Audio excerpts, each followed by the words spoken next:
ஆனால் நான் யாரையுமே அடிக்கக்கூடாது. அடிக்கடி விஜயகாந்த் சார் சொல்லுவார், நம்ம அடிக்கும் போது அவனை பூ மாதிரி டச் பண்ணுண்டா. அவர் ஒரே வார்த்தை சொல்லிட்டாரு, நான் அடுத்த படம் அப்படி யோசிச்சுட்டு இருக்கேன், இதுக்குள்ள இந்த ஜிபி ரேம் நான் ஏற்றிக்க மாட்டேன் சொல்லிடுறாருன்றார் அவர். எங்கேயோ ஒரு இடத்துல இருந்துகிட்டே இருக்கிறேன், தினமும் பார்த்துக்கிட்டே இருக்கிறேன், எத்தனையோ காவல் நிலையம் போயிருக்கிறேன். ஆனால் நம்ம வாழ்க்கையில் நடக்கக்கூடாதது ஒன்று. பத்திரிகை நண்பர்களுக்கு என்னுடைய நெஞ்சார்ந்த நன்றி தங்கம். எல்லாரும் இது பாதி நண்பர்கள். எனக்கு நீண்ட ஆண்டு காலமாக இந்த கலைத்துறையில் நான் பயணித்து இப்போ கொஞ்சம் கேப் ஆயிடுச்சு எனக்கு. இருந்தாலும் என்னை பல படங்களில் ஏதோ என்னுடைய நடிப்பையும் என்னுடைய அன்பையும் வெளிப்படுத்தி மக்களுடைய மனசுக்கு கொண்டு போய் சேர்த்து இன்னைக்கு இங்கே ஒரு ரஞ்சிதா நிற்கிறேன்னா அதுக்கு உங்களுடைய பங்களிப்பு மாபெரும் பங்களிப்பு. அது மறக்கவே முடியாது. அதே மாதிரி இந்த படம் தயாரிக்கிறதுக்கு இந்த தயாரிப்பாளர்கள் இருவருக்கும் நன்றி சொல்லிக்கணும். அவங்க அப்பப்போ மாமா மாமாம்பாங்க, ஏதோ நீங்கள் வேறு எதுவும் நினச்சிக்க வேண்டாம். அது அந்த ஊர் வட்டார வழக்கு. மாமா அப்படிங்கிறது, நம்ம மாமா மாப்பிள்ளை அப்படிங்கிறது ஒரு பாசம். இந்த படம் எடுத்தால் உங்களுக்கு என்ன வருங்கிறதெல்லாம் கூட தெரியாது பாவம். ரொம்ப வெள்ளந்தித்தனமான நாட்கள். வரும் பொழுதே எந்த நடிகனை போட்டால் படம் எடுக்கலாம், இந்த இயக்குனர் வச்சா என்ன வியாபாரம் வரும், யார் இசையமைப்பாளர், இந்த கஷ்டப்பட்டு காசை சேர்த்திருக்கிறோமே, இது ஒரு சூதாட்ட மாதிரியான தொழிலாச்சே, தியேட்டர் கிடைக்காது, சின்ன படங்கள்லாம் ரிலீஸே ஆகாது, போராட வேண்டியது வருமே, 500 படங்கள் வருஷம் குப்பைக்குள்ள சுடுகாடு மாதிரி கீழே விழுந்து செத்துக்கிட்டே இருக்குது, இதில் நம்ம முதலீடு பண்ண போகிறோமே என்ன ஆகும் அப்படின்னு. 100 கோடி வச்சு படம் எடுக்கிறது பெரிய விஷயம் இல்லைங்க. கார்பரேட் மாதிரி தான் உழைச்சி ரத்தத்தில் வேர்வையாக சிந்தி சேர்த்தி வச்சிருக்கிற அந்த காசை கொண்டாந்து எடுத்து பண்ணுறது பெரிய விஷயம். அந்த நம்பிக்கைக்கு நான் ரொம்ப நன்றி. இந்த படம் ஓடுது ஓடலை அதெல்லாம் அப்பாற்பட்ட ஒரு விஷயம். ஆனால் இருந்தாலும் என் மீது ஏதோ என்னோட ஃபேமிலி மாதிரியே ஆயிட்டாங்க. என்னுடைய குடும்பம் மாதிரியே ஒரு உணர்வு ஒரு தயாரிப்பாளருக்குள்ள. நானும் ஒரு சிறந்த இயக்குனராக மிகப்பெரிய பொருட்செலவில் எப்படியெல்லாம் பார்த்து பார்த்து தன் மகனை போல தன் சகோதரனை போல இந்த படத்தை எடுக்கணுமோ முழுமையாக அதை பார்த்து பார்த்து எடுத்து கொடுத்துருக்குறேன். இதில் அண்ணன் ஆர் விஜயகுமார் என்ன சொன்னார், என்னடா எல்லாம் புதுமுகமாகவே நம்ம ஊர் பக்கம் பண்ணியிருக்கிறீங்க அப்படின்னு. முதல் ஒரு காரியம் இருக்கு, எந்த நடிகர்களும் எனக்கு நண்பர்கள் கிடையாது, எந்த நடிகர்களுக்கு பணம் கொடுத்து எடுக்கிற அளவுக்கு எங்கிட்ட பெரிய தயாரிப்பாளரும் கிடையாது. ஒரு கதைக்குத்தான் நடிகர்கள் அப்படிங்கிற மாதிரி தான் என்னைய நான் மிகவும் மதிக்கின்ற ஆர்கே செல்வமணி அவர்கள் பொன்விலங்கில் ஒரு புதுமுகமாக அறிமுகப்படுத்தினார். அன்னைக்கு அவருக்கு இருந்த புலன் விசாரணை, கேப்டன் பிரபாரன், செம்பருத்தி டைமில் அவருக்கு இருந்த ஒரு மார்க்கெட் வணிக ரீதியில் பல பெரிய ஹீரோக்கள் வந்து கேட்டும் கூட இல்லை இந்த கதைக்கு இந்த பையன்தான் சரியா இருப்பான் அப்படின்னு சொல்லி நான் அறிமுகப்படுத்தினார். அந்த நன்றி அந்த வாழ்க்கையில் இப்போ நிற்க கூட நான் அவரை போய் சந்திக்கவே இல்லை. அவரோட ஒரே ஒரு கவலை எப்பவுமே சொல்லுவார், நீ என்னைக்காவது ஜெயிச்சா மட்டும் வந்து பாடுறா, இல்லாட்டி வரவே வராதுரா அப்படின்பார். எனக்கு ஏதோ எங்கள் அம்மா கிட்ட பேசுகிற மாதிரி ஒரு உணர்வு, அவர் மேலே மட்டும் ஒரு மரியாதை இருக்கும்.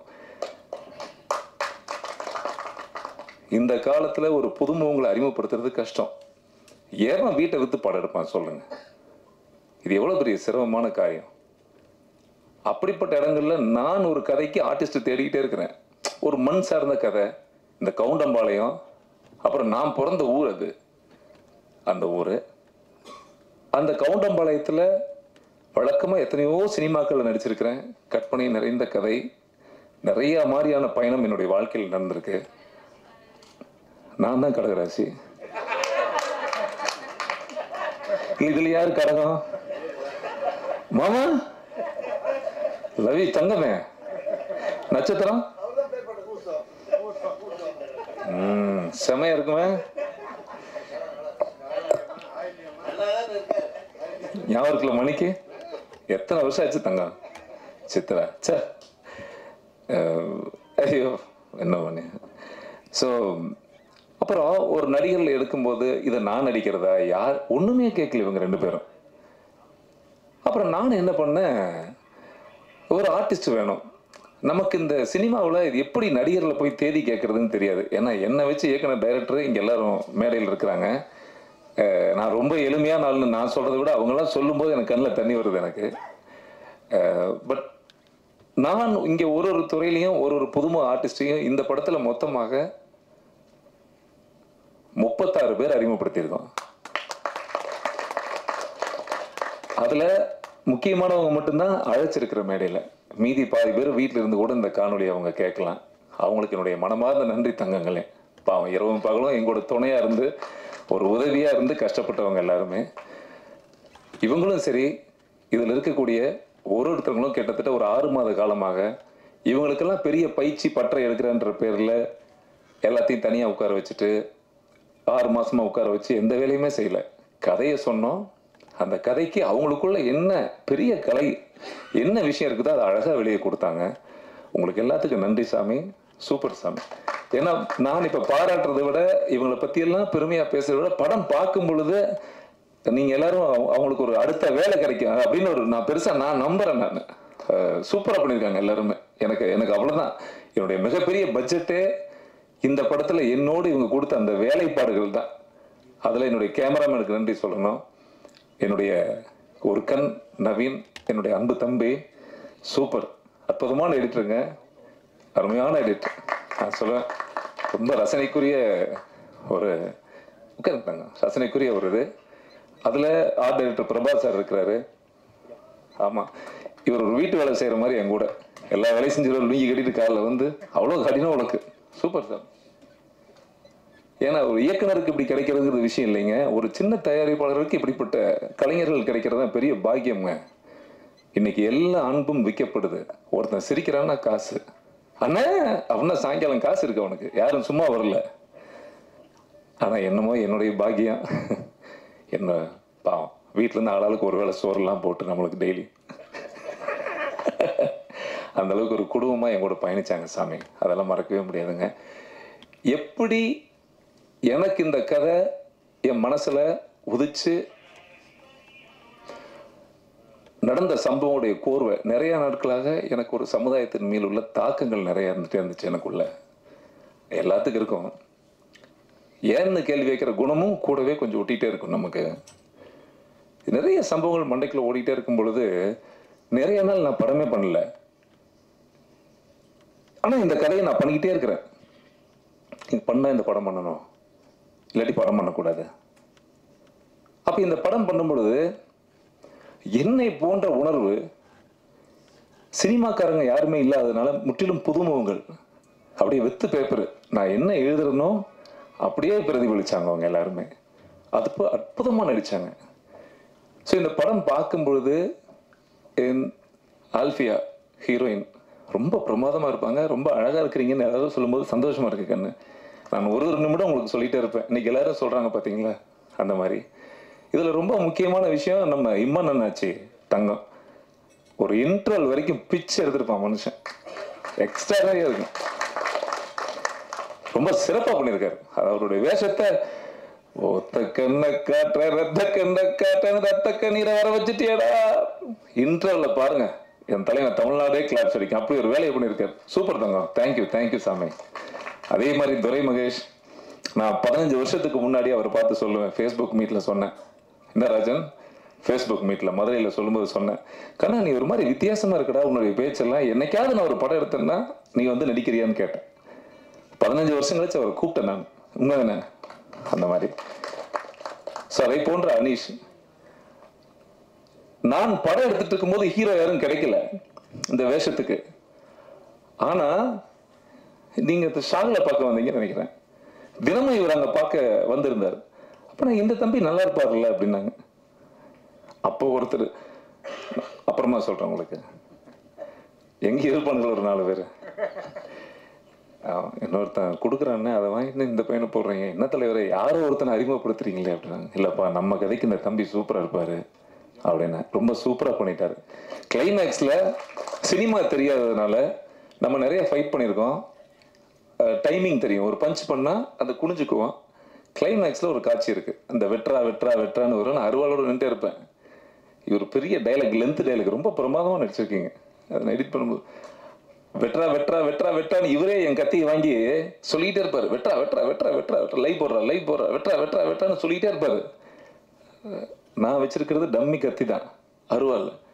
அந்த அருவாளை ஓங்கி நான் வெட்டிடுவேன். வெட்டணும், இந்த தம்பி நகரவே இல்லை.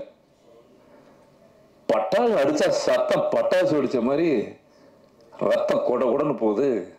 Hospital admit.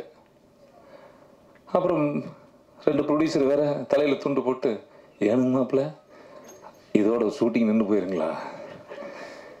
ஏங்க உங்களுக்கு அவன் தொண்டை குழியில் படுத்துருக்கிறான். ஹாஸ்பிட்டலுக்கு ஃபோன் பண்ணுறேன். அங்கே ஒரு நர்ஸ் சொல்லுது, சார் அவருக்கு பேச்சு மட்டும்தான் வராது, மற்றபடி உயிருக்கு எந்த பிரச்சனையும் இருந்துச்சு. ஐயோ, குரல் வேலையே அவுட்டு. இவங்க வீட்டிலேருந்து பொண்டாட்டி, அவங்க தாய் மாமா பூரா சகோதரர்கள் கிளம்பி வர்றாங்க. கோட்டமேடு இவரு, அந்த ஏரியா பூரா ரவுடிங்க இவங்க ஃபேமிலி. என்னடா இது, தொண்டை வேற வெட்டிட்டேன். இப்போ எனக்கு கை கால் ஓடல. கிளைமேக்ஸில் என் லைஃப்லேயே முதல் முறை மன்சூர் அலிகான் நிறைய பேர்த்திட்ட சண்டை போடுறதே சினிமாவில் ரொம்ப கஷ்டம். ரியலாக நிறைய அடி வாங்கியிருக்கிறேன் நான். ஆனால் நான் யாரையுமே அடிக்கக்கூடாது. அடிக்கடி விஜயகாந்த் சார் சொல்லுவார், நம்ம அடிக்கும்போது அவனை பூ மாதிரி டச் பண்ணுண்டா, மேலேயே அடிக்கக்கூடாதுன்னு சொல்லுவார். நான் எப்பவும் அதை கவனிச்சுக்கிட்டே இருப்பேன். தம்பி நகராம ஆயிட்டாரு பட்டாருன்னு 16-18 தான் இலக்குன்னு 9. உங்க அசிஸ்டன்ட் கொஞ்சம் அதிகமாக சொன்னார் அந்த ஆளு. சரிக்கிட்ட இல்லை பரவாயில்ல சொல்கிறேன். அப்படி ஹாஸ்பிட்டல் அட்மிட்டுங்க. அன்னூரில் பெரிய வசதி கிடையாது. அப்புறம் குரல் வராதுன்னு கன்ஃபார்ம் ஆயிடுச்சு. இப்போ கிளைமேக்ஸ் 7 நாள் எடுக்கணும். என்னடா பண்ணுறது, ஷூட்டிங் பேக்கப்பா, என்ன பண்ணலான்னு ஒரே குழப்பம். ஆனால் இந்த தம்பியை நான் ஒரு விஷயம் பாராட்டி ஆகணும். அவங்க வீட்டில் டாக்டர் சொன்னார், இதோட நடிக்க நீங்கள் போகக்கூடாது, சின்ன அதிர்வு வந்தால் கூட இந்த ஸ்டிச்சிங் கட் ஆயிரும், இப்படி இங்கே சின்ன ஷேக் வரக்கூடாது, அதை நம்ம உணர்ந்தால் தான் தெரியும், தயவுசெய்து ஷூட்டிங் போகாதீங்கன்னு சொல்லிட்டார். ஆனால் நைட்டு 11 மணிக்கு ஃபோன் பண்ணார். ஃபோன் பண்ணி அவர் அசிஸ்டண்ட் வச்சு பேசினார். இல்லை சார், நான் ஷூட்டிங் நிற்க வேணாம், நான் வந்துடுவேன் சார் காலையில் அப்படின்னு திரும்ப வந்து 5 நாள் ஃபைட் எடுத்து நடிச்சேன். இது ஒரு இந்த படத்தில் எனக்கு ஒரு குற்ற உணர்ச்சி. நான் யாராவது ஒரு விஷயம் பண்ணிட்டேன்னா இது என் வாழ்க்கையிலேயே அது மனசுக்குள்ளே ஓடிட்டே இருக்கும். ஒருவேளை உயிருக்கு ஏதாவது ஆயிருந்ததுன்னா என்னடா பண்ணியிருப்பேன் அப்படின்னு எனக்கு ஒரு கவலை உட்காருங்க, அவ்வளோதான். ஸோ இதை போன்ற பொக்கிஷங்கள்லாம் வச்சு ஒரு படம் கிடைக்கிறது எனக்கு எவ்வளோ பெரிய பாக்கியம். இதுக்கெல்லாம் இந்த கதையை நான் யோசிக்கும் பொழுது என்னோடு பயணித்த திரு செந்தமிழன் சார் அவங்க. எப்பவுமே நான் கதையை வந்து பாரதி சார்கிட்ட டிஸ்கஸ் பண்ணுவேன். அவர் ஒரே வார்த்தை சொல்லிட்டாரு, நான் அடுத்த படம் அப்படி யோசிச்சுட்டு இருக்கேன், இதுக்குள்ள இந்த ஜிபி ரேம் நான் ஏற்றிக்க மாட்டேன் சொல்லிடுறாருன்றார் அவர். சரி, இப்போ இவர்கிட்ட சொல்லும்போது நல்லா இருக்குங்களே கதை அப்படின்னாங்க. என்னோட உதவி இயக்குனர் ராமமூர்த்தி, சாரா, வெங்கட், சும்மா நாங்கள்லாம் உட்காந்து அப்படியே பேசிக்கிட்டே இருப்போம். 10 வருஷமா. என்னடா 10 வருஷமா பேசிட்டே இருக்கீங்க ஒரே கதையா? 10 வருஷமா நடந்துட்டே இருக்கு, காலங்காலமா இந்த கதை நடந்துகிட்டே இருக்கு, இனியும் நடக்கும், இது நடந்துகிட்டே தான் இருக்குது. அப்ப அந்த நமக்குள் இருக்கிற தாக்கமும் நமக்குள் இருக்கிற அந்த வேகத்துக்கும் ஒரு நாளும் இந்த கதை உருவாகி பிரமாதமா இருக்கும். எனக்கு என்ன ஒரு ஆசைன்னா, வழக்கம் போல எனக்கு இத்தனை பேர் மேடையில் பேசும்போதும் ஒரு சாதிப்புறமா வரக்கூடாது, கண்டிப்பா சத்தியமா வராதுண்ணா அந்த படம் இல்லை. ஏன்னா எனக்கு அப்படி ஒரு விஷயம் இருந்தா இவங்களை கூப்பிடும் போதே நான் ரொம்ப கூட்டம் நினைச்சேன். என்னடா தர்ம சங்கடமாக, இப்ப மேடையில் இருக்கிற யாருமே எனக்கு தெரிஞ்சவங்க புதாலே கிடையாதுங்க. நிறைய பேர் சொல்லுவாங்கல்ல, இவங்களை வச்சு ரிலீஸ் பண்ண இத்தனை மில்லியன் வியூ போகும், அத்தனை மில்லியன் வியூ போகணும். எனக்கு பெரிய நன்றி கடன். நான் விரும்புகின்ற மனிதர்கள் என் தாய் தந்தையை போல எனக்கு பிடிச்சவங்களை கூப்பிட்டு இந்த விழா நடக்கும்னு ஆசைப்பட்டேன். எனக்கு இவ்வளவுதான் என்னுடைய உலகம் சினிமாவில். எனக்கு அது போதுமானது. அது ஏன்னா அவங்க சொன்ன வார்த்தைகள் அத்தனையுமே உண்மை. அதை நான் பெருசா மலை போல நம்புறேன். இந்த படம் ஒரு அர்த்தமுள்ள படம்.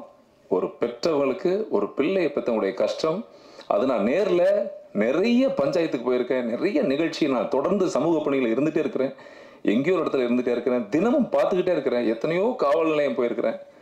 ஆனால் நம்ம வாழ்க்கையில் நடக்கக்கூடாதது ஒன்று. சாதாரணமாக நம்ம பொண்டாட்டி நம்ம வெளியே போகிறோம், என்னங்க சாப்பிட்டீங்களா, கவுண்டமலை ஆடியோ ரிலீஸு, என்னங்க மணி 2 ஆச்சு, பசிக்குங்களா, மாத்திரை போட்டுக்குங்க சுகரு, ஏங்க மணி 10 ஆச்சு, நைட்டில் எங்கேங்க சீக்கிரம் வீட்டுக்கு வாங்க. இந்த அக்கறை உணர்ச்சிக்கு நம்ம குடும்ப உறுப்பினர் எப்பவுமே இருப்பாங்க.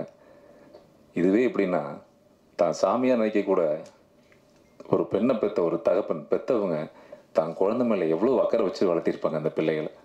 உலகமே அவங்க தான், வாழ்க்கையே அவங்க தான்.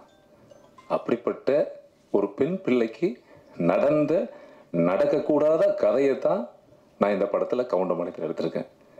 இது ஒரு நாடக காதலுக்கு எதிரான படம், ஒரு முற்றுப்புள்ளி வைக்கணுன்ற ஒரு முக்கியமான ஒரு திரைப்படமாக இந்த படம் மக்கள் எல்லாரும் தியேட்டருக்கு வந்து பார்ப்பாங்கன்னு மாபெரும் நம்பிக்கையில் எடுக்கப்பட்ட படம் இந்த கவுண்டமலையான். ஏன்னா நமக்கு பெரிய ரசிகர் பட்டாளங்களோ ஒரு கார்பரேட் நிறுவனமோ நம்மளாம் ஒரு படம் எடுத்திருக்கோம் கவுண்டமலையான், யார் இது? அந்த ரஞ்சித்துன்னு அவர் என்ன பண்ணார்? இதுதான் நான் இன்னைக்கு புதுமுகமாக வந்து நிற்கிறேன். நான் இங்கே ஏன்னா ரொம்ப நாள் ஆயிடுச்சு. அப்போ மக்கள்கிட்ட கொண்டு போய் சேர்க்கறது கஷ்டம், தியேட்டர் கிடைக்கிறது கஷ்டம், எல்லாமே கஷ்டம். இது எல்லாத்துக்கும் அப்பாற்பட்டு இன்னைக்கு மக்கள் உள்ள வர்றது ரொம்ப கஷ்டம். ஆனால் நான் திரும்ப திரும்ப நம்புகிறேன். ஏன்னா தமிழ் சினிமாவில் இன்னைக்கு மூலக்கல்லாக இருக்கிற எல்லாருமே ஒரு காலத்தில் ஒதுக்கப்பட்ட கல்லாக இருந்தவங்க தான். எல்லா புதுமுகமும் தான் இன்னைக்கு உச்சம். அந்த வகையில் நாங்களும் ஒதுக்கப்பட்ட கல்லாக இருந்தாலும் இந்த படத்தின் மூலமாக மூலக்கல்லாக வருவோன்னு நம்பி மக்களை நம்பி வந்திருக்காங்க. ஸோ இதுதான் நம்ம வாழ்க்கையில். இதில் நான் கூப்பிட்ட உடனேயே ஒரு ட்ரெய்லரை பார்த்துட்டு தர்ம சங்கோஜமான ஒரு நிலைமைக்கு உண்டாயிடுமோ இல்லையோ அப்படிங்கிற எந்த விதமான இது இல்லாமல், இல்லைடா ரஞ்சித் நல்ல படம் தான் எடுத்திருப்பான்னு சொல்லி வந்த என்னுடைய அன்பு தங்கம், என்னுடைய மறுமலர்ச்சி, என் வாழ்க்கையில் மறுமலர்ச்சி இயக்கிய என் பாரதி. நான் அவரும் அப்படித்தாங்க. தேனப்பன் சாரு, கனல் கண்ண மாமா, தேனப்ப மாமா, சேரன், இன்னொருத்த விட்டுட்டீங்க நீங்கள் பாரதி. எல்லாரும் இந்த சிவன் காலனி நாங்கள்லாம் ஒரு தேவராஜ் தங்கத்துக்கு தெரியும். அந்த டீமில் நடிகர் தேவராஜ் இருந்தவருங்கிறத தாழ்மையோட கருத்தோட சொல்லிக்கிறேன். ஆமாம்மா, இல்லை இல்லை, நட்பு வளையம் அது ஒரு பெரிய ஒரு மகிழ்ச்சி. ஸோ அப்படிப்பட்ட காலகட்டத்தை கூட அவர் படம் பண்ணும்போது எங்கே போனாலும் எனக்கு முக்கியத்துவம் கொடுத்தே கதை சொல்லுவார். அப்போ நான் சொல்லுவேன், ஏங்க நீங்கள் என் பேரை சொன்னால் அவன் வேணான்னு சொல்லிட்டான், எதுக்குங்க? இல்லை நண்பா நான் விடவே மாட்டேன்னு சொல்லி கடைசியாக ஒரு படம் மறுமலர்ச்சி பண்ணும்போது கூட அங்கேயே ரஞ்சித் தாங்க பண்ணணும் அப்படின்னு ஹென்றி சார்கிட்ட சொல்லி எனக்கு அந்த வாய்ப்பை வாங்கி கொடுத்து இன்னைக்கு நான் அவார்டு வாங்கினதுக்கு காரணம் அதுதான். எனக்கு இன்னைக்கு எந்த பகுதியில் போனாலும்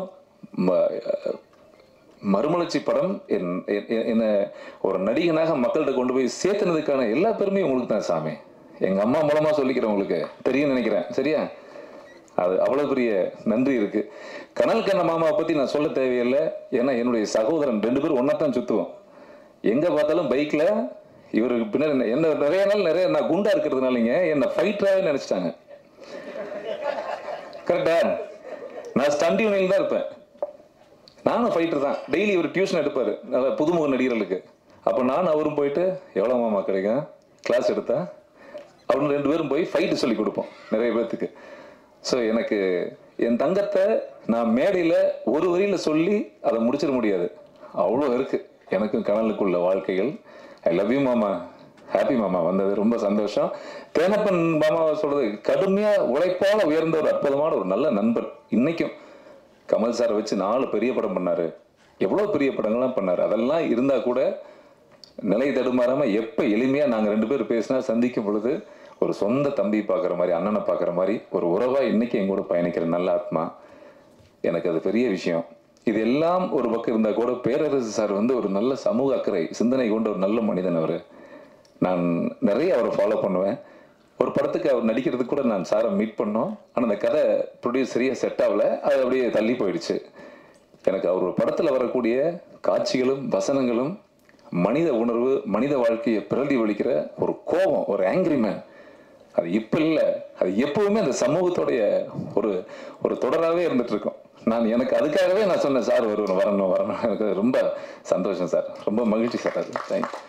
அப்புறம் என் செல்லம் பிரபஞ்சம் பிரவீன் காந்த் சொல்றதுக்கு ஏதாவது எப்படி சொல்றதுன்னா, நான் ஆக்சுவலாக அந்த ரட்சகனுடைய நான் 10-20 வாட்டி பார்த்துருக்கேன் சாமி தியேட்டரில். என்ன மேக்கிங்! இன்னைக்கும் அவருடைய படங்கள் இளைஞர்களுக்கு மத்தியில் அந்த பாடல்கள்லாம் அவ்வளவு கொண்டாடப்படுது சாமி. எங்கேயோ நேற்று கூட ஒரு பேட்டி பார்த்தேன், ரொம்ப வலிச்சது. அது எங்கேயோ ஒரு இடத்துல ஒரு முட்டு கிடையாது, இல்லைன்னா நம்ம மண்ணில் இருந்து ஒரு மிகப்பெரிய இயக்குனர் வெளியே வெடிச்சு வந்திருப்பார். அவருடைய முயற்சிகள் எல்லாமே பெரிய பொருட்செலவு, அப்பா பிரம்மாண்டம், அது ஏதோ அப்படி இப்படின்னு எப்படியோ இருக்கும். அதெல்லாம் சான்ஸே கிடையாது சாமி. உண்மையான சாமி, ரொம்ப சந்தோஷம். அவரும் என்னை போல சமுதாயத்துக்கு எதிர்த்து இன்னைக்கு நிறைய யூடியூப்லாம் பார்க்குறேன். என் தங்கம் அற்புதமாக பேசிகிட்டே இருக்கிறீங்க, ரொம்ப அந்த பணி சிறக்கட்டும் சாமி, சூப்பராக இருக்கும், அழகு. அப்புறம் எங்கள் அண்ணனை பற்றி சொல்ல தேவையில்லை. என்னுடைய கல்லூரி சீனியர்னெல்லாம், அதாவது ஊருக்கு போனாவே உதயகுமார் பார்த்தீங்களா அப்படிம்பாங்க. ஏதோ சொல்லுவாங்கல்ல, வீட்டில் அம்மா நல்லா இருக்கிறாங்களா, அந்த மாதிரி கோயம்புத்தூர் போனாவே அப்புறம் அண்ணன் உதயகுமார் நல்லா இருக்கிறாங்களா, நல்லா இருக்காருங்க, இப்போதான் பேசினாருங்க. நானும் ஒரு பேசி ஒரு 6 மாதம் இருக்கேன், சொல்லிக்கிறது அப்படிங்களா. அப்புறம் அடுத்து ஏதாவது பண்ணுறாங்களா, அடுத்தது இப்போ பண்ணிட்டு இருக்காரு, டிஸ்கஷன் இருக்காரு, ஓ சூப்பருங்க நல்லா இருக்கணுங்க. நிறைய பேருங்க, நிறைய பேர் எல்லாரும் அந்த இது சொல்லுவாங்க. எங்க மண்ணுல ஒரு இயக்குனர் என்னோட ஊர்ல இருந்து வந்து பெரிய படம் பண்ணும் பொழுது அவ்வளவு ப்ரௌட் எனக்குலாம். ஏன் சாமி, குடும்பமா தியேட்டர்ல போய் குடியிருந்திருக்கிறோம் அந்த இவருடைய படங்களுக்கெல்லாம். அற்புதமான கவிஞருங்க, அற்புதமான எழுத்தாளர், என்ன மனித உணர்வாளன் படைப்புல. சான்ஸே இல்லைண்ணா. அது எனக்கு இன்னும் பொன்னுமணி 2ஆம் பாக ஒரு நாள் கதை சொன்னாரு. அந்த படம் இன்னும் வெளியே வரல, கட்டாயமா அந்த படம் நீங்க எடுக்கணும்னா. அதை அற்புதமான கதை. நான் அப்படியே அழுதுட்டேன் அந்த கதையை கேட்கும்போது. எனக்கு நெஞ்செல்லாம் அப்படியே ஹார்ட் அவ்வளோ டைட் ஆயிடுச்சு. அவ்வளோ பிரமாதமா சொன்னார். சரி, அந்த கலைஞன் அந்த படைப்பு வெளியே வரணும்னா நான் ப்ரே பண்ணுவேன். நான் அடிக்கடி அதுதான் ஃபோன் பண்ணி நான் சொல்லிட்டே இருப்பேன் நாங்கிட்ட. ரொம்ப தேங்க்ஸ் நான் வந்து வாழ்த்துனதுக்கும் பாராட்டினதுக்கும் ரொம்ப தேங்க்ஸு. என்னுடைய டைரக்டர் வேல்முருகன் சார், அவரை பற்றி நான் ஏந்தாங்க சொல்கிறதுக்கு ஒன்றும் இல்லை. என் கூடவே பயணிக்கிற அற்புதமான ஜீவன். ஒரு ஷூட்டிங் இருந்தது, தங்கம் இந்த மாதிரி செய்தி கேள்விப்பட்ட நான் கூப்பிடவே இல்லை. எந்த ஈகோவும் பார்க்காம, இன்னைக்கு என்ன ஆடியோ சொன்னாங்க, ஆமாம் சாமி நீங்கள் வேலையில் இருப்பீங்க, வேலையெல்லாம் விடுங்க தலைவா, நீங்கள் நல்லா வரணும்னு சொல்லிட்டு டக்குன்னு வந்துட்டாரு. சாமி சூப்பர் சாமி, தேங்க்ஸ் சார். இதில் என் செந்தமிழன் சார் வந்து சிந்தனைப்பு படத்தில் என்னை அறிமுகப்படுத்தும் பொழுது அவருக்கு அதுதான், அவரை பற்றி ஒரு வார்த்தையில் சொல்லியிருந்தேங்க. குஞ்சுமான் மிகப்பெரிய ப்ரொடியூசரு. நான் பொன் விலங்குன்னு ஒரு படம் நடிச்சிருக்கேன். அப்போ செம குண்டா இருப்பேன். இவர் டிஸ்கஷனில் இருக்காரு. பெரிய ஹீரோக்கள் கமிட் பண்ணி வச்சுட்டாங்க படத்தில். இவர் தான் இந்த செவத்தில் ஒன்று கடைக்கு போய், யாருங்க நீங்களா அப்படிப்பா, யார் அது போஸ்ட் ஒட்டி இருக்குது, இந்த பையன் யாரு, கதைக்கு சூப்பராக, நல்லா புரிஞ்சுக்கணும் சார், அவர் சொன்னதே கிடையாது, கதைக்கு சூப்பராக இருப்பானே அப்படின்னு சொல்லிட்டு குஞ்சுமோன்ட்டு போய் ஒருத்தர் அறிமுகமாக இருக்கிறானுங்க, இந்த பையன் கதைக்கு நல்லா இருப்பான் போல் இருக்குன்னு. யார் அவன், இந்த மாதிரி புதுசு, எத்தனை பிஸ்னஸ் இருக்கு அவனுக்கு, புதுசு சார். ரிஜெக்ட் பண்ணிட்டாங்க நம்மளை. என்ன ரிஜெக்ட் பண்ணிட்டாருங்கிற ஒத்த காரணத்துக்காக என்னை கூப்பிட்டு பார்த்தாங்க, பேசிட்டாங்க. அப்புறம் நான் ஃபோன் பண்ணுவேன், சொல்கிறேன்ட்டே இருப்பார். ஆனால் அப்புறம் தான் தெரிஞ்சது எனக்கு, இந்த ராமமூர்த்தி மூலமாக போட்டால் வச்சா எனக்கு இந்த கதைக்கு இவர் செட் ஆவார், இல்லைன்னா செட் ஆக மாட்டாருன்னு சொல்லிட்டுங்க, படம் வேணாம் அப்படின்னு சண்டை போட்டுட்டு வீட்டில் இருக்கிறாருன்னு சொன்னாங்க. எனக்கு என்னங்க இப்படி ஒரு முட்டாள்தனம் பண்ணுறீங்க, நான்லாம் சாதாரண ஆள், என்னங்க என்ன போய் இப்படி பண்ணிட்டீங்களே. இல்லை சாமி, என் கதைக்கு இந்த நீ இருந்தால் சிறப்பாக இருக்கும் சிந்தனை போக்கன்னு சொல்லி ஒரு 58 நாள் கழித்து குஞ்சுமோன் சாரே கூப்பிட்டு, சரி உனக்கு நம்பிக்கை இருக்குல்ல, நம்பிக்கை இருக்குது, ஆனால் சின்ன பட்ஜெட்டாக அந்த படம் பண்ணணும், பெருசாக பண்ணக்கூடாது, சரி பண்ணிடலாம் சார், ஓகே பண்ணுன்னு சொல்லி அதில் எனக்கு ஒரு வாழ்க்கை கொடுத்தாரு. அதில் கதாநாயகனா பட்டி தொட்டியெல்லாம் பட்டையை கலப்புன பாடல்கள், அற்புதமான படத்தை. Thank you sir. இன்றைக்கும் நட்பாக இத்தனை வருஷம் கழித்து நாங்கள்லாம் ஒன்றாவே இருக்கோம். நல்லது கெட்டதுன்னா ஒரு குடும்ப ரீதியாக பழகிக்கிறோம். இதுவே எனக்கு ஒரு பெரிய சந்தோஷமாக இருக்குது. இதில் சிறப்பாக ஒன்று சொல்லணும், இசையமைப்பாளர் விஜய் சங்கரை பற்றி எல்லாரும் பேசினாங்க. ஒரு லிரிக்கல் வீடியோ சாங் ஒன்று செய்ய முடியாமல் போயிடுச்சு, அது லேட் ஆகிடுச்சுங்கிறதுனால இந்த படத்தில் இன்னொரு பாப்பா, ஒரு பெண் அறிமுகப்படுத்தியிருக்கேன், சிங்கரை. கண்ணு சங்கீதா, ஒரே நிமிஷம் முகத்தை மட்டும் காமிச்சுக்கணும், வாங்கண்ணா, சும்மா ஒரு வாழ்த்து தான், சந்தோஷமாக இருக்கும்ல வாசாமி. அற்புதமான பாடகி, ரொம்ப நல்லா பாடியிருக்காங்க. வாங்க சாமி, சொல்.